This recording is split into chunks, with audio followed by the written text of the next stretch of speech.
Yann sans Frank. Hey, j'en profite. Je suis dans les oldies.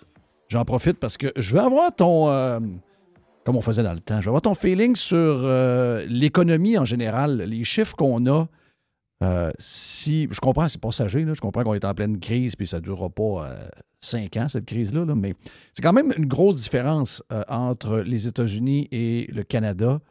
Puis on voit des. Tu sais, habituellement, ça arrive là, qu'on a des fluctuations qui sont un peu différentes entre le Canada et les États-Unis, mais généralement, on est pas mal dans la même vague sur l'océan. On suit un peu pas mal les mêmes vagues. Là, on est moins 1,6. C'est notre deuxième mois. Je comprends qu'on n'est pas en récession là, parce que ça prend plus de temps que ça. Mais je veux dire, la différence entre les États-Unis à 3,3 up et nous autres 1,6 down, ça veut dire que notre économie dans le dernier mois s'est rapetissée par rapport à l'année passée. C'est une grosse... en tout cas, de souvenir, peut-être que toi, tu vas me dire non, c'est déjà arrivé, mais c'est quasiment 5 de différence. C'est énorme. Puis on avait déjà depuis Trudeau, Yann, on avait déjà un 10 ans où il y a un écart qui s'est creusé pas mal grand entre les deux pays au niveau du PIB, du revenu disponible, etc. Un paquet de chiffres comme ça. Est-ce que c'est soutenable longtemps, ça, ces chiffres-là, ou il va falloir que ça s'arrange assez vite? Ah, c'est soutenable longtemps. Je veux dire, on a vu avec l'Argentine que tu peux creuser une tombe très, très, très, très creuse avant que finalement le peuple se réveille. Là. Oui, exact. Est-ce qu'il reste de la place pour être médiocre? Tout à fait. On peut être médiocre très, très, très, très longtemps encore. C'est pas tout rose non plus aux États-Unis, je te dirais. Il y a des affaires qui sont un peu tannantes. L'inflation tique par en haut. Fait que ça, c'est. Je veux dire, c'était quelque chose de contrôlé. Les taux d'intérêt n'ont jamais baissé aux États-Unis. Hein. Contrairement au Canada, il n'y a pas eu de baisse encore de taux d'intérêt de leur côté. Donc, c'est un peu surprenant. Parce qu'à date, là, Yann, il faut le dire, à date, là, les histoires de taux, pas de taux, mais l'histoire de tarifs, à date, la majorité des compagnies bouffent les tarifs, mais à un moment donné, ils vont les refiler. Ils les boufferont pas longtemps. Et ça, on le voit peut-être pas dans les chiffres. On l'a vu là, à 2,7, je pense.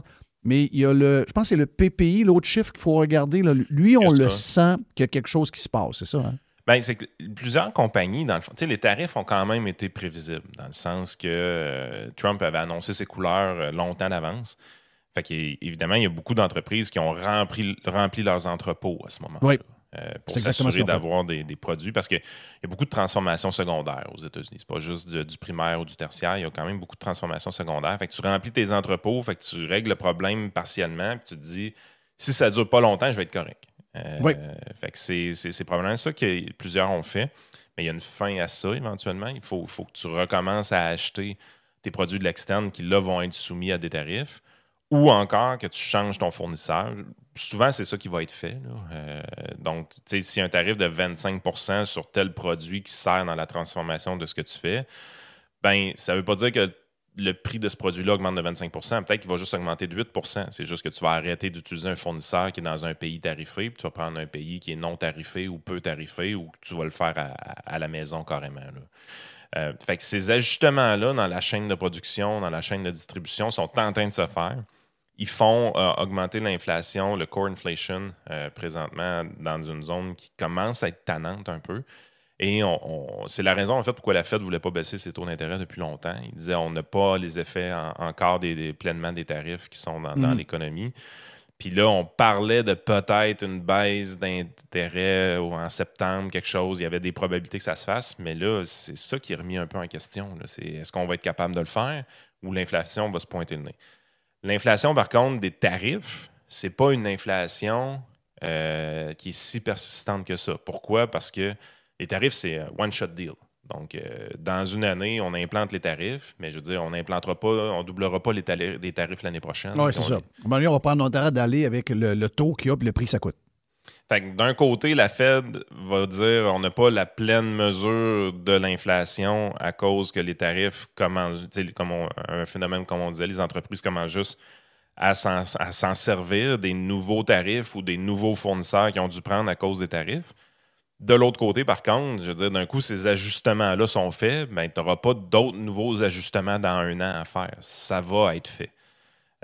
Donc, c'est un peu ça qui est ambivalent. Fait que on n'a pas la pleine mesure encore de ce qui se passe de ce côté-là, mais ça, c'est le watch qui est le plus tannant aux États-Unis, c'est celui-là. Le dollar américain qui baisse aussi par rapport à peu près à toutes les devises. C'est quelque chose qui met une pression aussi sur les coûts des biens des Américains, parce que c'est un pays qui est fortement importateur. Donc, c'est pas pour rien qu'il y avait un déficit commercial avec presque tout le monde. Là, c'est qu'il veut pas, il importe Mais beaucoup, Trump est un cheerleader d'un dollar plus faible. Donc ça... Fait très québécois, Donald Trump. Oui, c'est ça. Il veut un dollar plus faible. Ça fait ce que le discours qu'on entend depuis qu'on est au monde. Là. Ça fait Jean-François Lisée. Exact. J'aime ça faire les parallèles avec le Québec parce que les gens ne se rendent pas compte comment ils voteraient pour Donald Trump au Québec. Ben oui, je sais. Moi, je le dis depuis toujours que le gars se présente au PQ puis il y a 120 sur 125 élus. Là. Le gars, c'est une méga star ici. Là. Exact. Fait que, non, c'est ça. Fait que ça aussi, c'est l'autre aspect. Le dollar américain qui a baissé par rapport à beaucoup de devises en même temps, dont le dollar canadien. Le dollar canadien a remonté quand même un peu. Faut pas s'en cacher. Fait que ça a un impact qui est quand même négatif à moyen terme pour les États-Unis. Fait que, tu sais, c'est pas 100% rose. Ça reste, par contre, les États-Unis. C'est une terre de liberté. Je veux dire, l'Europe s'enfarge dans son socialisme. Le Canada est tout mêlé dans ses règlements qui n'arrêtent pas d'implanter d'un bord puis de l'autre. Quand même des bonnes nouvelles. Là, le elbows down de Mark Carney, c'est une bonne nouvelle pour les Canadiens. Je pense que c'est une des raisons. On dit qu'on veut négocier avec Donald Trump, donc on fait acte de bonne foi puis on enlève les contre-tarifs. Mais je pense aussi que Mark Carney se rend bien compte qu'il a nuit à l'économie avec ses contre-tarifs. Est-ce que tu penses que les prix vont descendre? Est-ce que ceux qui ont monté les prix avec les tarifs, avec les contre-tarifs, est-ce que tu penses qu'ils vont redescendre les prix comme c'était avant? Parce que souvent, ils disent, regarde, ils ont l'air habitués d'avoir ces prix-là, on va les laisser là. Ben, écoute, c'est comme n'importe quoi. Là. Tu vas trouver définitivement des fournisseurs ou des produits où est-ce que les prix ne baisseront pas. Tu vas en trouver d'autres qui vont baisser. C'est quelque chose de plus fluide que ça. Là. On n'est pas... C'est dur de piner là, exactement quel va être le comportement standard, puis ce ne sera pas le même comportement pour tout le monde. Ça dépend évidemment du niveau de compétition d'un produit. Il y a toutes les affaires aussi de boycott qui se passent, que c'est encore en vigueur un peu. Tu sais, les niaiseries qu'on fait avec la SAC de ne pas avoir les produits américains sur nos tablettes. C'est un peu ridicule. Là. Puis ça, c'est le nouveau trend, un peu. On l'a vu avec pas Rob Ford, mais Doug Ford hier, qui a vidé sa bouteille de Crown Royal. Là. Tu fais, calif, man. C'est rendu de la politique spectacle un peu pathétique, toutes ces affaires-là. Là. Mais, tu sais, éventuellement, ça devrait enlever de la pression sur les prix canadiens. Le Canada, si son économie n'est pas plus dynamique que ça, si on s'en va vraiment vers une récession tranquillement pas vite, mais on va pouvoir anticiper d'autres baisses de taux d'intérêt. Mais c'est ça l'affaire, c'est que c'est pas des bonnes nouvelles, les baisses de taux d'intérêt. Non. Les gens, tu fais ça quand ça va mal. Exactement. Fait que, présentement, c'est l'état un peu de notre économie. C'est un peu boboche. C'est une économie qui était ultra dépendante à l'immigration, dans le sens que la croissance du PIB là, nominal, pas le PIB par habitant, mais le PIB nominal, il y a une partie d'inflation là-dedans, il y a une partie d'augmentation de productivité et d'efficacité des entreprises, puis il y a une partie aussi de croissance démographique. Fait qu'une grosse partie des augmentations de PIB du Canada provenait de la croissance démographique, éventuellement. Oui. Mais le PIB par habitant, lui, stagne énormément. La fameuse courbe qu'on voit souvent sur les réseaux sociaux, où est-ce qu'il y a un écart qui se creuse avec les États-Unis depuis 2015, mais c'est le PIB par habitant, évidemment, qui est mesuré de ce côté-là. Fait que ça, c'est la pause. Il n'y a pas grand-chose qui fonctionne bien au Canada. L'économie est très, très, très peu diversifiée. Puis un manque de travailleurs dans plusieurs secteurs. Le taux de chômage est comme correct pour l'instant, parce que ça, c'est l'autre chose. Là. Pour l'instant, il n'y a pas de problème de chômage. Fait que c'est pas. S'il y avait récession, ce serait pas quelque chose d'extrêmement grave. Ce serait peut-être quelque chose d'un peu sain. La beauté d'une récession, c'est que ça élimine les mauvaises entreprises puis ça redistribue les ressources dans les bonnes entreprises. On l'oublie de le dire, mais c'est ça le réel objectif d'une récession, c'est de faire un peu de ménage. Fait qu'on est overdue de notre côté. Mais on commence à sentir des... On en parlait cette semaine avec Joe Hamel. On commence à sentir du vent. Ça commence par l'Europe. Là. L'Europe est comme hyper endettée. Des économies touchées comme, entre autres, depuis plusieurs mois, l'Allemagne, qui a toujours été le moteur économique de l'Europe. Donc, il y a beaucoup de signaux. Puis après ça, rajoute à tout ce que tu as parlé des États-Unis. Puis, quand on regarde les pays du G7, il y a il y a beaucoup de questionnements. Le mot stagflation revient à l'occasion. Est-ce que c'est...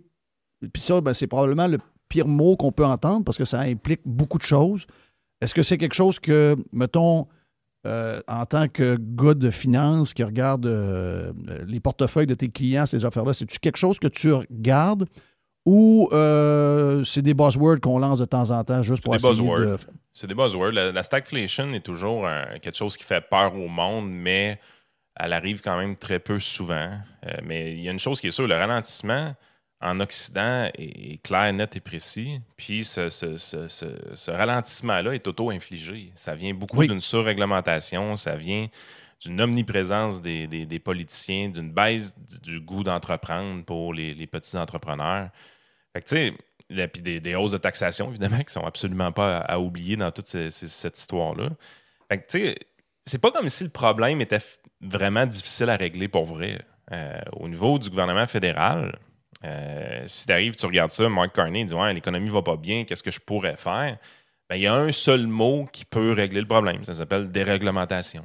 Ben justement, l'histoire, là, on s'en va en 2026. Là. Je pense que c'est en juillet 2026. Là, c'est quand même loin, mais il va y avoir un genre de révolution là, quand on va renégocier l'accord Canada, États-Unis, Mexique. Est-ce qu'on peut, ou on va retomber dans les mêmes patentes qu'on est là, ou on va avoir une espèce de révolution, quelque chose de frais, de neuf, d'ouvert. Un livre, finalement, beaucoup, ce que tu veux dire, c'est un livre plus mince. Ouais. Où on va retomber encore dans toutes nos estis d'histoire, puis on va être pris encore pour 20 ans avec ça. Là. Ben, en fait, les gens parlent énormément des tarifs, mais les comprennent mal. La réalité des tarifs entre le Canada et les États-Unis, c'est que c'est absolument insignifiant.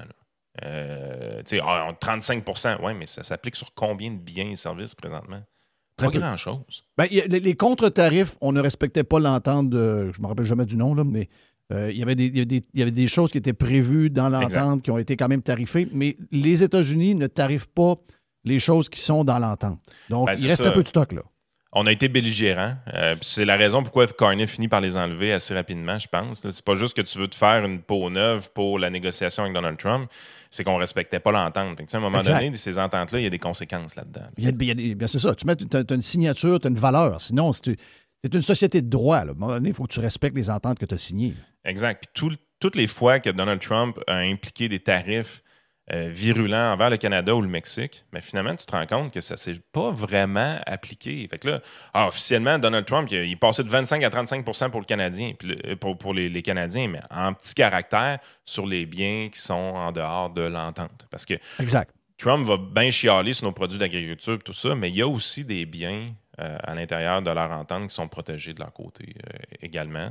Au niveau du Mexique, l'approche est un peu différente. C'est report par-dessus report, par-dessus report, par-dessus report. Fait que, on comprend qu'il n'y a pas une intention réelle au niveau de Donald Trump. Puis peut-être qu'il n'y en a juste pas la capacité aussi parce que les tarifs se font challenger énormément par les tribunaux présentement. On dit que Donald Trump n'avait pas le pouvoir d'appliquer ces tarifs-là. C'est un pouvoir le pouvoir de taxation appartient au Congrès. Le Congrès ne peut pas lui déléguer ce pouvoir-là.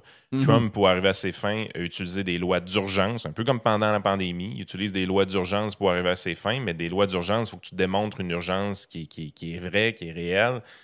C'est tout un peu tiré par les cheveux. Il est comme en urgence nationale avec tous les pays de la planète en même temps. C'est challengeant en cours, ça ne tiendra peut-être pas. Les cours, par contre, sont lentes. Fait que c'est ça qui est à l'avantage de Donald Trump. Puis j'ai l'impression qu'il y a beaucoup de pays aussi qui calent le bluff un peu sur sa planète en se disant si j'étire la sauce, si j'attends, puis je niaise un peu dans ma négo, ben, il va peut-être être obligé de backtracker éventuellement parce que les midterms arrivent. Et de toute façon, il se fait challenger par les cours de justice. Fait que, il y a ça qui se passe de ce côté-là, mais somme toute, les Canadiens sont pas mal plus gagnants des tarifs que perdants parce qu'à peu près tous les pays de sa planète se sont ramassés avec un tarif. Puis nous autres, officiellement, on en a un, mais il n'y a pas grand-chose. Exact. Alors que les autres pays n'ont pas ces ententes-là. Donc, eux, ça touche quasiment at large toutes les exportations de ces pays-là. Donc, effectivement, ça devient comme un avantage. Ben, c'est un avantage parce que les États-Unis, par exemple, mettons qu'il y avait un fournisseur européen, puis que là, le fournisseur européen, lui, se fait tarifer à 20 % ou 25 % ou 15 %, peu importe. Puis là, il se retourne vers le fournisseur canadien qui est un peu plus cher que l'européen. Puis là, il dit, lui, il n'y a pas de tarif parce qu'il est dans l'entente. Ben là, je vais prendre le fournisseur canadien demain matin. C'est sûr qu'on a été avantagé dans quelques départements de ce côté-là. Évidemment, on ne le sait pas, on ne le connaît pas parce que les ententes, on a l'impression que les Canadiens négocient directement avec les Américains, mais ce n'est pas les gouvernements qui négocient ensemble, c'est les entreprises qui négocient ensemble qui font leur truc. Là. On n'a pas la vraie mesure de tout ça, mais on se doute qu'il y a plusieurs entreprises canadiennes qui ont dû bénéficier des tarifs qui ont été appliqués aux autres pays sur la planète. Oui. Mais c'est sûr qu'il y a des on dit ça, mais en même temps, je sais parce qu'il y a des gens qui m'ont raconté des histoires atroces sur des choses qui se sont passées pour des PME, des compagnies de transport, des gens qui ont été obligés de quasiment tout mettre au bat pendant quelques mois parce qu'il n'y avait plus rien qui se passait, surtout dans l'acier, l'aluminium, ces choses-là. Donc, ça, c'est les secteurs qui ont été touchés. Donc, on n'est pas en train de minimiser le drame que quelques entrepreneurs ont subi au cours des derniers mois. C'est clair que, regarde, les histoires racontées sont affreuses. Les gars, après 20 ans, 25 ans qui ont leur business, sont obligés de remettre quasiment leur maison en jeu parce que toutes les trucks sont arrêtés. Il n'y a plus aucun transport qui se fait depuis 3 mois. Les chauffeurs sont payés, les trucks sont là, l'entrepôt est là, mais il n'y a plus rien qui se passe. Donc, mais au moins, là, ça c'est reparti depuis quelques semaines. La beauté, comme on disait, c'est que ce genre de choses-là, c'est souvent un moment, mais ça finit par s'arranger d'une manière parce que tu de parles la journée, tu as besoin des choses. Tu parles de l'industrie du camionnage. C'est bien une industrie qui aurait besoin d'aide de la part des gouvernements, c'est bien celle-là. Puis quand je dis de l'aide, ce n'est pas des subventions. Présentement, il y a beaucoup de camionneurs qui vont vous le dire, c'est extrêmement difficile de passer bord en bord du pays parce qu'il y a des truckloads que tu peux prendre en Colombie-Britannique, mais tu n'as pas les mêmes normes et règlements partout où que tu vas aller. Fait que ça, c'est un shitload de réglementation qui devrait être vu. On sait qu'il y a le phénomène en Ontario où est-ce qu'on est capable de former des conducteurs très, très, très, très rapidement avec des écoles de conduite un peu louches. Puis là, soudainement, ils se ramassent sur les routes partout au Canada, font monter un peu le prix des assurances. Fait que là, tu es là, tu te dis, là, il y a quelque chose qu'on pourrait faire au niveau canadien, puis on pourrait justement simplifier la réglementation entre les provinces, puis s'assurer qu'il y a une uniformité dans l'application des règles entre les provinces. Déjà là, ça nous aiderait beaucoup comme pays, mais personne ne parle de ça. Personne n'essaie de faire cet effort-là. Tu as une couple de premiers ministres qui se rencontrent une fois de temps en temps autour d'un beigne puis qui se disent ben là, on va faire un effort pour. Mais la réalité, ils font rien. Ils font pas grand-chose. Ça avance pas vite, ces dossiers-là. Là. Pas tout.